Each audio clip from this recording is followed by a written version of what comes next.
The dish that I'm making for you today is called gosu kimchi. Gosu is the Korean word for cilantro. Gosu kimchi is a style of kimchi from North Korea's Hwanghae province where Kaesong, Goryeo ancient capital, is located. Now, most Korean food bloggers will tell you that Koreans don't eat cilantro. They'll tell you that Korea has never grown cilantro and that cilantro is not a part of Korean cuisine. You'll also be hard-pressed to find any cilantro recipes in most Korean cookbooks. Some Korean food writers blame this lack of cilantro on South Korea's relative isolation as the hermit kingdom during the time of the Chosun dynasty. I would submit to you that the main reason is South Korea's isolation from their brothers in the north and from Korean Buddhist temple life. In the course of my research, I discovered gosu is actually a well-known ingredient in Kaesong cuisine. Although Kaesong is only 35 miles north of Seoul, in a lot of ways it might as well be 10,000 miles away in terms of the Cold War isolation of the two cities from one another. Also in my research, I found that there are Buddhist temple restaurants keeping gosu dishes alive. For example, Kim Young-sik, a former Buddhist priest, opened a restaurant over 20 years ago called Sanchon, which specializes in Korean temple cuisine. This is how he explained the history of gosu in Korean cuisine. Quote, "Gosu is thought to have been imported during the Goryeo dynasty. It has a peculiar fragrance, so much so that it is a representative food for self-discipline. It is especially good when eaten together with meat." End quote. The Goryeo dynasty ruled the Korean peninsula from 918 to 1392 AD. And during part of that time, Goryeo was under the control of the Mongols, which is probably where the gosu came from, quite frankly.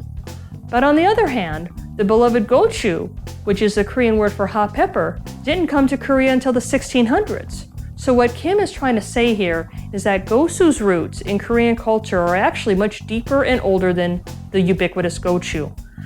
I found the heart of this recipe from a North Korean website, which is actually blocked in South Korea. But I also got help from a couple of South Korean food blogs as well. And you'll find the links listed below, either underneath this video or at my website at koreafornyoncooking.com. Now let's make some gosu kimchi.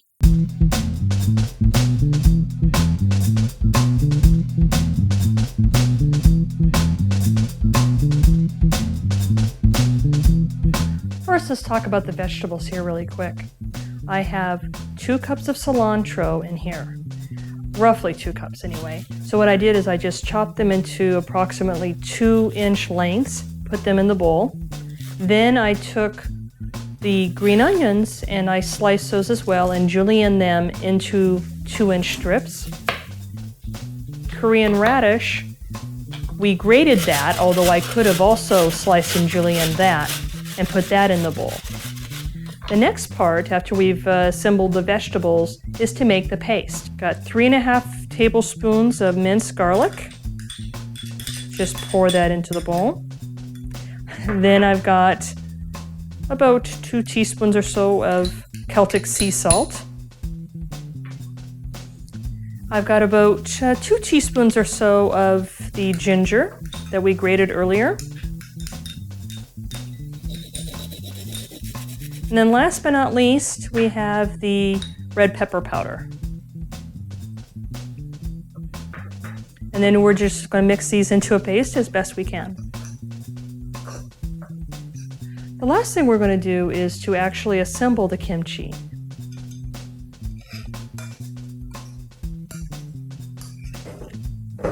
And then you can see here, I'm just going to kind of massage the paste into all the vegetables. The radish and the cilantro and the onion all need to be covered in paste as much as possible. Now, as you start making the kimchi and you really start to get this well mixed, you're going to start to notice that your vegetables will actually shrink a little bit because the moisture is starting to escape from the vegetables because of the salt mainly. Now, once you start to see it sweating and start to see the water coming out, all you need to do is cover it up and set it aside for about 24 hours. Then you can either just start to eat it, or you cover it up and then put it in the refrigerator and continue to let it mellow out. This kimchi would sit very happily on a banchan spread.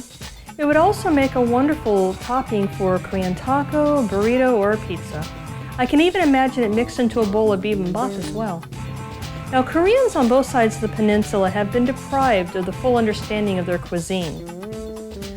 There's two main reasons for this. Number one, the separation of the Korean peninsula into North and South after the Korean War.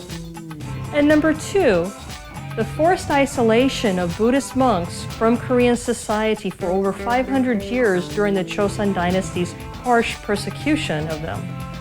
Now, Buddhist temple cuisine has only been in the public eye for about the past 20 years or so. I wanted to bring a small part of North Korean cuisine out of the shadows, so that's why I made this recipe for you. So please share it with everyone you know on Facebook, Twitter, Google+.